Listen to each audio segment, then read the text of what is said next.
이전보다 예수님을 더 사랑하게 되는 시간, 복음 에세이. 오늘은 5번째 시간입니다. 매주 어떤 주제들을 가지고 예수님의 은혜를 나누는 것이 좋을지 고민이 참 많습니다. 청년 시절에 혹은 청소년 시절에 관심을 가지고 고민하는 주제들에 대해서 나누면 좋겠다는 생각을 하고 있는데요. 여러분들의 신앙 혹은 교회 생활, 공부나 진로, 이성교제, 결혼, 돈에 대한 이야기도 좋고요. 무엇보다도 자존감, 또 정체성에 대한 이야기들을 나누면 좋겠다는 생각이 드네요. 하나님께서 지혜 주시도록 여러분 기도 좀 같이 해주세요. 오늘은 내 모습 이대로라는 제목으로 예수님 사랑을 이야기하고 싶습니다. 제가 요즘 정말 좋아하는 찬양의 제목이기도 한데요. 여러분 다들 이 찬양 아시죠? 내 모습 이대로 사랑하시네, 연약함 그대로 사랑하시네. 이런 찬양인데요. 너무 좋은 찬양이지 않아요? 있는 모습 그대로 우리를 사랑하시는 주님, 그분의 그 사랑을 기억하는 이 저녁이고 싶습니다. 여러분 혹시 자기 자신이 한심하다고 느껴질 때가 있나요? 하나님의 크신 은혜를 경험하면서 다 살아가고 있지만 가끔씩은 죄인의 모습을 벗어나지 못하는 스스로가 너무 초라해 보이고 한심해 보여서 한숨만 나올 때가 있습니다. 이렇게 한심한 내가 과연 무슨 하나님의 일을 할 수 있을까 하는 마음도 불현듯 찾아올 때가 있습니다. 자신감도 사라지고 자존감도 너무 낮아지는 그런 날이 있어요. 전부 다 포기해버리고 싶고 도망치고 싶고 자기 자신이 너무 싫어지는 그런 날 말이에요. 그럴 땐 여러분 어떻게 하세요? 우리 이렇게 해보는 것 어떨까요? 그럴 때는요, 그냥 쿨하게 인정해버리는 거예요. 그래, 나 한심하다. 그래, 나 죄인 맞아. 그것밖에 안 되는 부족한 사람 맞다. 그래서, 여기가 진짜 중요한데요. 그래서 예수님이 너무나도 필요하다.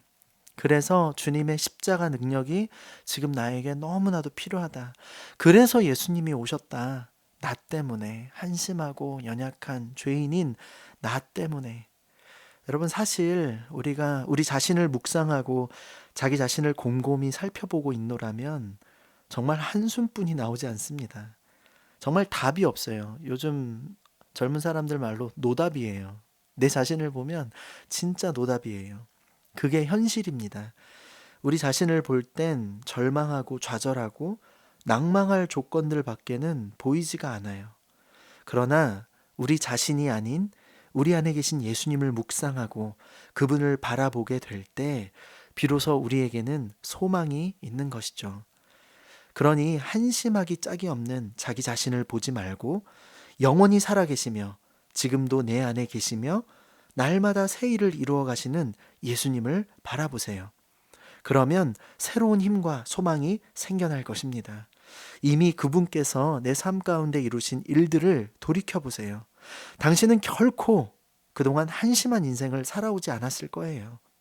매 순간 부족했던 우리가 하나님의 크신 은혜로 지금까지 이끄심을 받았고 말도 안 되는 엄청난 사랑을 입었습니다. 그게 바로 여러분이고 그게 바로 우리예요. 사탄의 속임수는 우리 자신을 묵상하게 만드는 것에 있습니다. 미처 우리 안에 계시는 예수님을 바라보지 못하도록 우리 눈을 가리는 것이에요. 속이는 것. 이게 바로 사탄의 전공 분야인 거 아시죠? 사탄의 메이저. 오늘도 그 속임수 때문에 주님을 보지 못하고 한심하고 초라하기 짝이 없는 죄인된 내 모습과 우리 삶의 현실을 바라보면서 너무너무 괴로워하고 아파하고 있는 분들이 계시다면 믿음의 눈을 들어서 하나님을 바라봅시다. 하나님의 크신 사랑과 주의 은혜는요, 어디 가지 않아요. 로마서 5장 8절에 이렇게 기록되어져 있습니다. 우리가 아직 죄인 되었을 때에 그리스도께서 우리를 위하여 죽으심으로 하나님께서 우리에 대한 자기의 사랑을 확증하셨느니라. 아멘. 우리가 연약하고 한심하고 도저히 가망 없는 죄인이었기 때문에 이 죄인들을 위해서 예수님께서는 그 자신을 죽기까지 버리셨던 것입니다. 내 자신이 한심해 보이고 못나 보이는 죄인이어서 혹여나 하나님께서 나를 더 이상 사랑하시지 않으면 어떻게 하나, 이런 의심이 들었던 분들 기억하세요. 그거 다 사탄의 속임수입니다. 그러니까 더 이상은 속지 마세요.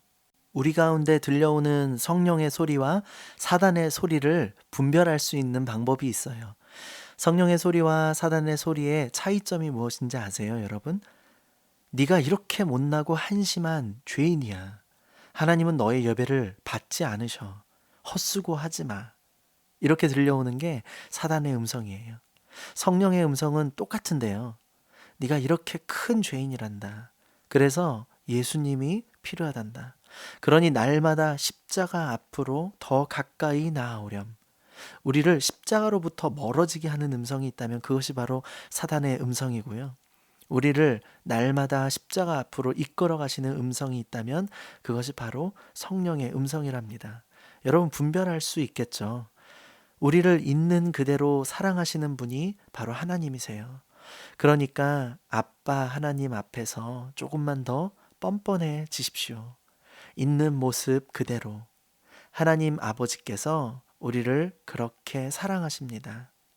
그분 앞으로 더 가까이, 예수 그리스도의 십자가 앞으로 더 가까이. 하나님께서 세상을 이처럼 사랑하사 독생자를 주셨으니 우리를 이처럼 사랑하신 요한복음 3장 16절의 말씀이 오늘 우리에게 적용되어서 도대체 내가 얼마나 귀하고 사랑스러운 존재이기에 하나님께서 그 독생자 예수님의 피값으로 나를 구속하셨는지 이 놀라운 은혜를 경험하고 깨닫는 하루하루가 되었으면 좋겠습니다. 여러분, 우리 자신을 바라보지 마세요. 우리 안에 계시는 예수님을 바라보세요. 오늘도 우리에게 예수님의 사랑이 너무나도 필요합니다. 오늘도 한심하고 부족한 우리에게 예수님의 능력이 너무나도 필요합니다. 이전보다 더 예수님을 바라봅시다. 여러분, 이전보다 예수님을 더 많이 사랑합시다. 이전보다 더 열심히 예수님 앞으로 나아갑시다. 이전보다 예수님을 더 사랑하며 그분을 붙잡을 수 있는 이 시간이 되었으면 좋겠습니다. 여러분, 지금까지 복음 에세이의 진행자 저는 권복음 목사였습니다. 예수님께서 여러분 절대 포기하지 않는다는 것 꼭 기억하시고요. 물론 제 자신에게도 해당되는 이야기이고요. 다음 시간에는요, 배우자 기도에 대한 이야기를 좀 나눠볼까 해요. 우리 청년분들 귀가 솔깃하시죠? 이성 교제에 관한 이야기도 좀 나눴으면 좋겠고요. 배우자 기도에 대한 이야기를 좀 나눠보려고 해요. 여러분 기억하세요. 하나님이 여러분 많이 많이 사랑하세요. God bless you. Jesus loves you. 여러분 정말 사랑하고 축복합니다.